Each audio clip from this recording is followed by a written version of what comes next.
Alors, quelle farine choisir? Exactement. Parce qu'alors, il y a de plus en plus de personnes allergiques, c'est pour ça qu'on nous parlait de ça? Bien, exactement, au gluten par exemple, mais pas seulement. Pourquoi on parle de ça aujourd'hui? Parce que c'est pas forcément évident d'aller choisir une farine. Et maintenant, vous avez une offre quand même qui est assez importante et on se dit, est-ce que je vais prendre une farine blanche, type 45, type 55? Est-ce que je vais prendre une farine complète? Est-ce que je vais prendre une farine de châtaigne? Enfin voilà.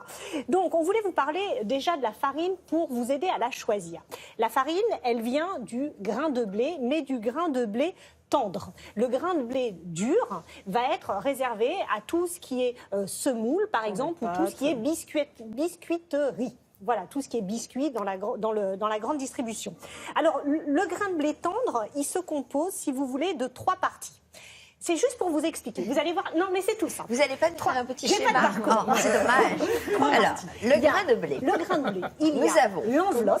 l'enveloppe. Il n'y a pas une infographie? Il y a l'amande farineuse L'enveloppe, la et le membrane germe. Et le germe à l'intérieur. Et votre farine blanche, qu'est-ce qui va se passer? Eh bien, les industriels vont enlever un petit peu toutes ces parties essentielles pour arriver à avoir une farine très blanche et surtout enlever, si vous voulez, dans le germe, c'est ce qui contient tous les minéraux et les nutriments. Et on va tellement raffiner cette farine qu'il va plus y avoir grand-chose. Mais cette farine, elle va être tellement fluide qu'elle va vous permettre de faire de la pâtisserie. Sans grumeaux. Exactement, sans grumeaux. Mais alors, la farine complète, on garde tous les pieds? On en garde une partie. Et surtout, pourquoi vous avez inscrit T45, T55, T130? Eh bien, le T correspond à la valeur de minéraux qui est à l'intérieur de la farine. Donc la farine blanche va être en T45, T55 et la farine complète ou semi-complète, elle va avoir un taux beaucoup plus élevé. On va commencer à partir de T100, T120. Alors comment faire le bon choix? Regardez.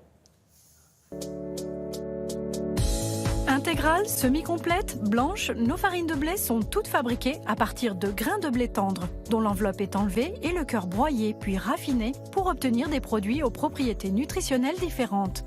Mais comment savoir lire les indices de qualité exprimés sur les paquets? Le type, c'est le taux de minéraux qu'il y a dans la farine. La farine est plus ou moins raffinée ou elle est plus ou moins complète. La farine très raffinée sera d'un type 45 ou 55, c'est celle que les cuisinières et les cuisiniers utilisent tous les jours. Et la farine complète sera de type 100, 130, jusqu'à 150, qui est une farine complète, intégrale. Les mentions farine supérieure ou fleur de farine ne sont pas des labels de qualité. Préférer une farine d'origine France, elle répond à une réglementation sanitaire stricte. Les farines de type 45 sont plus faciles à cuisiner, mais pour les rendre fluides, elles subissent un processus industriel, parfois au détriment de la qualité.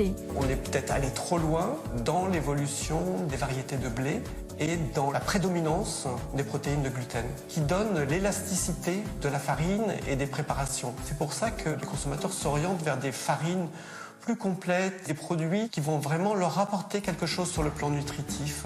Des producteurs indépendants font donc le pari de cultiver des céréales anciennes, donnant des farines plus intéressantes. Alors voilà, ça c'est la farine de petite épeautre, vous voyez la différence de couleur. C'est une farine complète, c'est un trésor de bienfaits, c'est fabuleux. Vous avez toutes les vertus nutritives, vous avez tous les sels minéraux, vous avez un gluten très ancien. Et pour Renaud, il est impératif d'acheter des farines moulues sur meule de pierre, c'est-à-dire à froid. Dans la farine de meule, on garde tout le grain. Donc c'est pour ça qu'il y a une synergie entre tous les minéraux qu'il y a dans le grain. L'un est assimilé grâce à l'autre.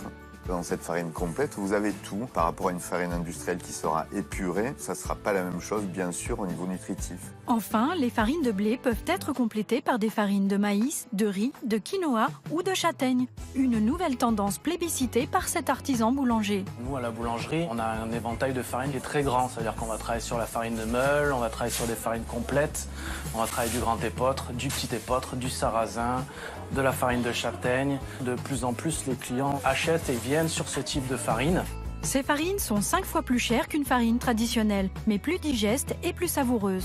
Il y a une bonne partie des farines qu'on peut adapter à la maison. On peut rajouter de la farine de châtaigne, de la farine de riz, de la farine de maïs pour faire des pâtes à tarte ou pour faire des crêpes comme la farine de sarrasin. Donc vaut mieux toujours garder une base de type 65, une farine de tradition qu'on peut trouver en supermarché, et après agrémenter à hauteur de 5 à 10% avec ces farines qui sortent un peu de l'ordinaire. vitamines minéraux. Ouais. Le fait de mélanger la farine un peu plus complète avec la farine bien raffinée. Eh bien, on va apporter un peu plus de minéraux et surtout, gustativement, c'est intéressant aussi. Et surtout, ce qui est intéressant, donc ça, c'est la basique, hein, c'est la type, vous voyez, quand il y a marqué type 55. La majorité des gens prennent cette farine pour faire des gâteaux, par exemple. Mais cette farine, elle a tellement été raffinée, je vous l'ai dit tout à l'heure, tous les minéraux, tous les nutriments ont été enlevés. Et du coup, elle va avoir un index glycémique très élevé. Et elle ne va pas du tout être rassasiante, contrairement à la farine de blé complète ou semi-complète. Ce qui est important, très important, c'est ce que je vous disais hors antenne, c'est que la farine de blé complet ou semi-complète, il vaut mieux l'acheter bio. Pourquoi? Parce que la complète, je vous l'ai dit, la farine blanche, on a enlevé les 3 parties de l'enveloppe qui sont très importantes. Le grain de blé qu'on a à côté, là, vous avez un épi de blé, il est complètement, si vous voulez, c'est comme une éponge. Donc on va mettre des pesticides dessus et le grain de blé, il va garder tous ces pesticides. Avec la farine blanche, comme on enlève la majorité, les industriels enlèvent tout, on va enlever une partie des pesticides. Mais dans la farine complète, ce qu'on va garder, c'est une partie des nutriments et des minéraux. Donc, on va se retrouver avec une complète, si elle n'est pas bio, avec un taux de pesticides très important. Qu'est-ce qu'on peut faire avec la farine complète? Alors, on peut faire plein de choses avec la farine complète. Vous pouvez faire des crêpes, vous pouvez faire du pain.